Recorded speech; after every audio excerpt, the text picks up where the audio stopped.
Hello, welcome to a new episode of Talk Turkey. Murat, I don't know what to say, like welcome, goodbye, because you were in Turkey, in the Aegean, then you left. Did you adapt back to Brussels or? Yeah, certainly adapted back to the prices here. It was an interesting summer, to be honest. I mean, I come to Turkey every summer, a few times a year usually. But this was really unbelievable. I mean, not because of the beauty of Turkey that is still there, but because of the prices. Everything was expensive, but some things were really beyond what I ever imagined. That's also why we are a little bit talking about this today, because sometimes I couldn't even process it when I heard price of something. And I'm not talking about like luxury items or high-end products. I mean, the price of a Turkish pide, a beer, even a bottle of water. So, and worst part is there's no way to guess the cost. I mean, you sit at a normal place, you order something, it may cost you 3 euros, it may well cost you 15. You never know, it's just like a lottery. So, and there's no real logic to it. And this is even more the case in big cities or tourist spots. And when you complain, there's always the same answer. There's a normal price, bro. There's high inflation. Everything's expensive. Live with it. I mean, Turkey has been getting more and more expensive, I think, over the last 2-3 years. But this summer seems like the peak of it. Of course, people living in Turkey are suffering. But when you visit, actually, a few times a year, you notice the difference in a maybe different way, because one of the big problems with inflation is that people have lost their sense of what things should actually cost. In a normal economy, you have a sense of what is cheap, what is reasonable, what is expensive. But after living with high inflation for years, I think many Turks have lost that. It isn't just for buyers, it's also for sellers. And yes, also some people are definitely taking the advantage of this loss of price perception as well. And for tourists and Turks living abroad, I think the price perception is still there, which makes the experience sometimes even more shocking. First, you have something to compare, like you convert the price to euros in your head, and you have a reference point. And that's very important because many in Turkey, they don't have this reference point anymore. And then you remember what you paid for the same service last time you were in Turkey. And finally, you also know the price of that item in the country where you reside. So in the past, maybe certain things were really expensive for people living in Turkey, but they weren't necessarily expensive for those earning in dollars and euros. But now Turkey is expensive for everyone, at least no discrimination there anymore. That's clear. So one reason is that according to many economists, Turkish lira is overvalued because the exchange rate is controlled. But it's not only that, I believe. Another reason is some companies are also clearly exploiting this loss of perception too, because in some cases, you see prices increasing really 200, 300% in euros within just 1 year. There's no real explanation, and you cannot really explain this with inflation either. And as I said, there's also no standard. You can buy the same product for 2 euros. The same thing might cost 10 or 15 elsewhere. So you never know. And for several products, that's the most unacceptable thing for me. It just doesn't make sense because Turkey is among the top producers of some of these items. Like, how can pistachio from Gaziantep be more expensive in Turkey than in Belgium? Or how on earth does olive oil cost more in Turkey than in Western Europe? So something is really wrong here. So, and I think we need to address this. It's not just shocking, but it's also a risk for the, I think, future of country as well and future of tourism. And more importantly, of course, it shows how people in Turkey are struggling with these prices too. I mean, imagine if prices are expensive for middle or upper middle class people living in Western Europe. Can imagine how tough it is for millions of Turks earning minimum wage, because it's even harder, I think, for upper middle class nowadays. So Turkey definitely needs to solve this issue. I mean, first and foremost, of course, for the well-being of its own people, but it's also crucial for tourism. If Turkey wants to remain a top destination, I think things should change. I was just checking before this episode Google and social media for some videos, and there's so many videos actually of tourists or Turks living abroad sharing their experiences from last summer and complaining. So it's not sustainable, and I think it's a major risk. Yes. Welcome to our world, Murat. Well, I mean, you said there is something wrong. Yeah, there are a lot of things wrong in Turkey, obviously. And some things need to change. Yeah, I mean, obviously. But rather than, the small businesses, I think we need more major political decisions in this country. I mean, I'd say it's not a financial crisis. This is a political crisis. At the end of a political crisis, we're facing this inflation. I mean, that's the thing. So at the beginning of the summer, actually, people gathered on social media that gained traction, that campaign, and people said, okay, we are now protesting cafes and restaurants for one weekend. We're not going to go to the cafes and restaurants, and then they're gonna learn their lesson. Because so the perception is cafe and restaurant owners, or rather like service sector elements, they are being opportunistic. They're exploiting this inflation, and they're getting massive gains, massive profits from this system. So people try to basically protest cafes and restaurants did not reach anywhere. I mean, the protest did not really gain that much traction in real life, like on Twitter. So the thing is, I mean, listen, half of inflation is about psychology. The problem with the service sector, say you have a restaurant, and like, for example, you're buying like something basic that you need in every restaurant, like onions, say 1 kilo, 1 lira a kilo, right, this week. But you're not sure if you're gonna face the same price when you go to the bazaar next week. Is it gonna be 2 liras? Is it gonna be 3 liras? So that's about that. Because there is a major lack of trust towards the government within the Turkish economy. So there isn't much that small businesses can do. When you talk to the small business owners, they say, I mean, we're struggling too. Obviously, I mean, prices are problematic, but there isn't much we can do. And actually, we saw a lot of small places, smaller businesses and services, smaller restaurants, and this and that, basically not opening this season, or just selling it, closing the small businesses. I was talking to like a pizza corner, I mean, not pizza restaurant, like an Italian restaurant in the Aegean. There, he said, I mean, not the owner, but a worker for the restaurant. He said, well, I mean, the service sector in Turkey is very developed because it's a tourism country. He says they are basically comparing us to Greece and Italy, but it's different. The expectation of the Turkish customers is different in a more upper class, middle class restaurants. Like, people expect the waiters to be around all the time. When they raise their hand, you want the waiter to be right at your table exactly at that second. You know how that works in Turkey. So he says, actually, it's very, very costly to run a restaurant like that in Turkey. In Italy, a restaurant like this, he said, for example, would have 3 waiters. In Italy, here we have 6 instead, because that's how people got used to it. But But then he said, minimum salary is also 1/3. So yeah, I understand. But even the kitchens are bigger and this and that. So he said we have, basically really high expenditures. And as I said, I mean, rather than that, it's because you never know. You know what you're going to face in a month. You never know. So basically, businesses are trying to cover for themselves. yeah. What we've seen in the Aegean, actually, upscale restaurants are full. If you have like fast food joints, they're full. They're also good, but middle class. You'd have this middle class fish houses and this or that. They are really struggling because this inflationist environment, they killed the middle class, basically. Most did not even come to, because in Turkey, middle classes, they work in Istanbul, Ankara, government officials, bureaucrats, and this and that, and they come to the Aegean, to their little summer houses for the summer.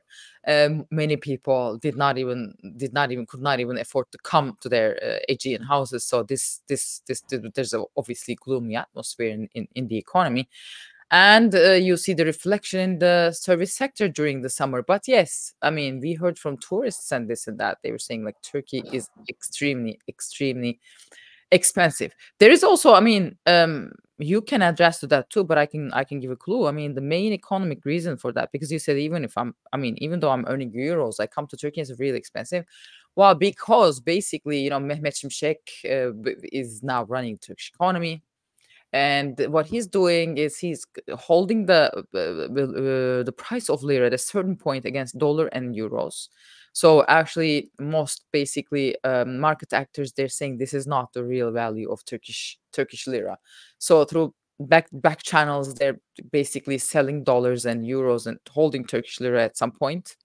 And they are doing that because then foreign investors with their liquid money, they come to the Turkish market, they sell their dollar, euro, whatnot, and then they buy Turkish lira. Since the interest rates are high, around 50%, they get Turkish liras and they use the interest rate. And then basically they, after 3 months, 4 months, 6 months, whatever, they take their money back and then again they convert it to dollars or euros. So it's like they're getting interests on dollars or euros. That's what they call carry trade, actually.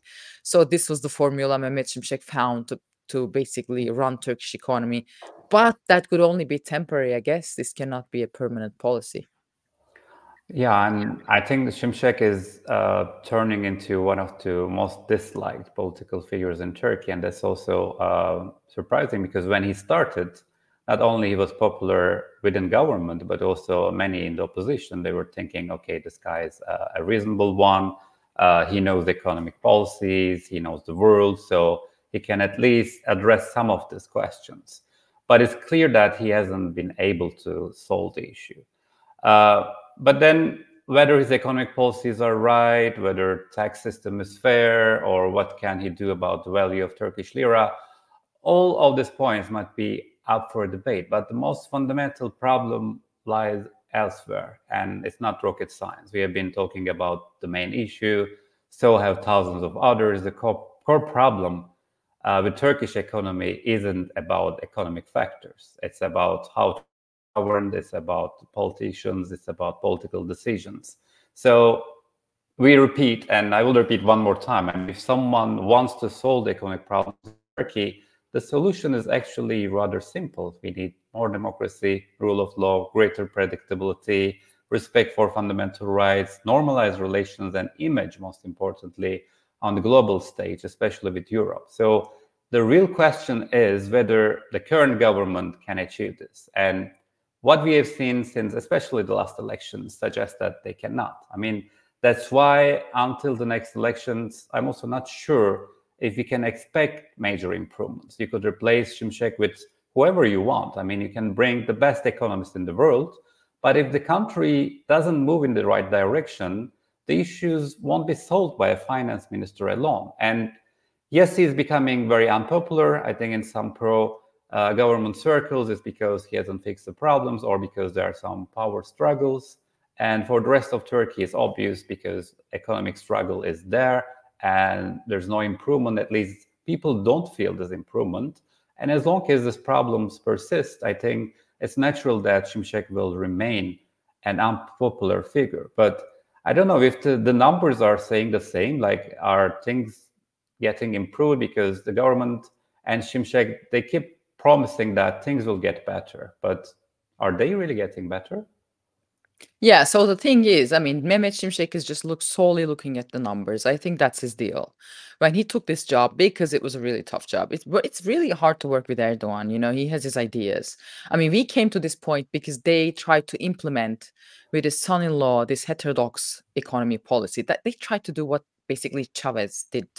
Like, it's a very, in a sense, I mean, socialists, when you talk to socialists, they say the same. They're like, we don't need an independent central bank. It needs to be under the control of the presidency and this and that. We don't like interest rates and this. Okay, so I mean, it's like that they just literally did what Chavez did in many senses, and they're actually in really close contact with Morales also. So I mean, it was a very ideologically driven economy policy. They did that, and Turkey went bankrupt almost. I mean, we were at the verge of not being able to buy medicine from European countries or America. But like basically, Turkey had zero American dollars in its reserves. It was a disaster. So they brought in Mehmet Şimşek. I think that was the deal. I mean, he's not really talking about politics. He's trying not to be a political figure. And I think his mission is just the numbers. It's like just take the number. Like we need inflation around, say, 20%, 30%. And that's what he's trying to do. And the price is really high to pay because what they're doing is like, for example, I mean, we got the new inflation numbers. It was 52%. But like in December, the negotiations for the minimum wage and the pension salaries, the pensions is going to be on. And what they're saying is that, like Şimşek is saying, is that so we're gonna make the raises in accordance with the target inflation, right? This is one method to basically de-inflate the economy. So they are saying our target is 36%.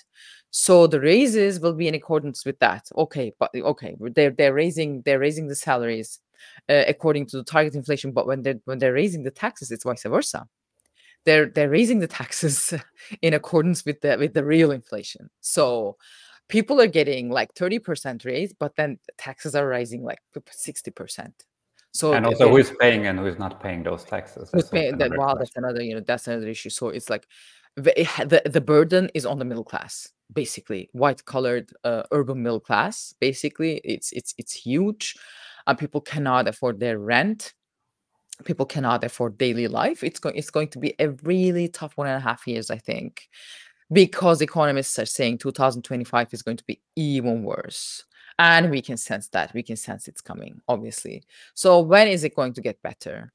So it's going to get better when Erdogan decides to have an election. It's going to be probably an early election because of the political reasons. Normally, elections are due to take place in 2028, but probably Erdogan is going to want to have elections around, like, I don't know, 2026, maybe early 2027, something like that. And then we're going to have again the election economy. So which means they're going to start spreading like money, basically.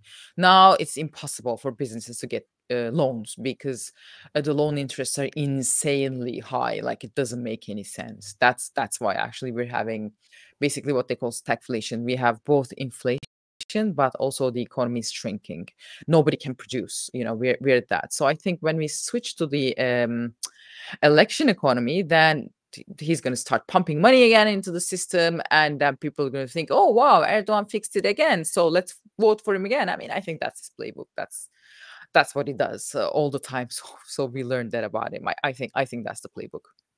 But do you think this can work one more time? Because I mean, the dynamics Yes, it can. seems to be a bit different now. Like because we see AKP first time under 30%. First time they are the second party with 6% difference, and it's been the case for more than 6 months now. I mean, certain things are happening also first time.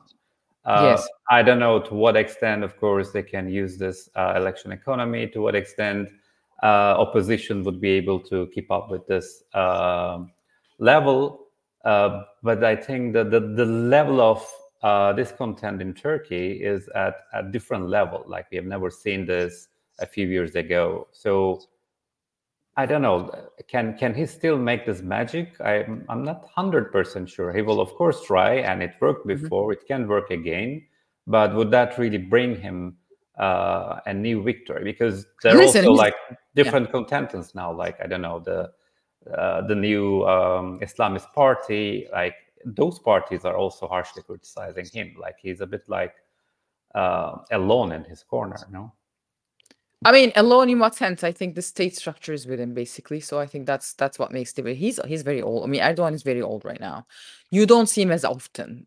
For example, when he was younger, he used to give these public speeches and this and that. He used to be on TV all the time. You barely see him now. He barely delivers speeches. He barely, like, in his programs are short and this and that. He's very old. But the thing is, so the different democracies, what they did is they turned the state into a party state, basically, or vice versa. They turned the AK Party into a state party. It's maybe intertwined. It rather looks to me like it's intertwined. So they can really twist the agenda, and they can pump whatever they want into people's agenda. Like social media is highly controlled. News are highly controlled by them. It's very easy for them to manipulate the opposition and people. They, like, for example, this stray dogs, law that they brought. I mean, they basically they passed the law. It was a horrific law from the parliament by literally physically beating the opposition up. They brought it up, and now through this law, they're again like manipulating everyone. What they did through this law is like they're again polarizing society, dividing into two. Well, the pro-dog seculars and anti-dog, the rest, the real people, it's like all populists do. They even say like it's a class matter. In poorer neighborhoods, stray dogs are a real threat. Or rich posh people, what you understand from stray dogs totally different from a common person's. They're playing that. So it's and they're using to antagonize people towards each other, and yeah, it's working, in a sense. So that's what they do. They use this polarization, and they pump the money into the system. That's what they've been doing. I mean, the only thing that could change the game is if the opposition comes with a totally new strategy. And we often in this Talk Turkey talk about the opposition, what can be done, who's gonna be the candidate of this opposition. I think it rather depends on that. I mean, can you imagine in 14th of May, actually Erdogan won the elections with 100% inflation. 100% inflation. It was miserable back then too, miserable in a different sense. Obviously, now it's still miserable, but in a different sense. So I mean, that's the thing. The only reason Erdogan won the elections in 14th of May was because the opposition lost it. Opposition failed big time in their political strategy. So I think it rather depends on that, I'd say. Yeah, definitely. But also, I think the opposition is in that trap as well. I mean, when you see opposition or even the proposition media, people are only talking about this agenda really put forward by the government. They're talking about inter-opposition problems, who is saying what, who is going to be the leader, who is going to run for president, who says what. So you're right in a way that, yes, I mean, the opposition should come out of this trap as well, like setting the agenda again, because at some point they were back and they were really setting the agenda. But I feel like last few months, the dynamics have changed again. I mean, it doesn't maybe work that effectively now because there are no elections, but the government is back again setting the agenda, and the opposition is reacting to it. So in a way, that's important, but it is still important that at least mayors in Istanbul and Ankara, they are still doing well, and they are still, I think, very vocal. Maybe next time we can talk about it, but also the Istanbul mayor was rather challenging even Erdogan, but even the justice system. So I think we also need such courageous moves as well coming from the opposition. But those are the issues, obviously, we will be talking about this autumn as well. Linking it to economy, one thing that the Istanbul municipality did, they basically opened, in a sense, modest restaurants for people with tight budget called kent lokantası, like the city restaurants. So you can go there, and for a really cheap price, I'd say. Yeah, almost like €1, one meal. Yeah, €1, something like that, and you can get a whole meal, like a nutritious meal.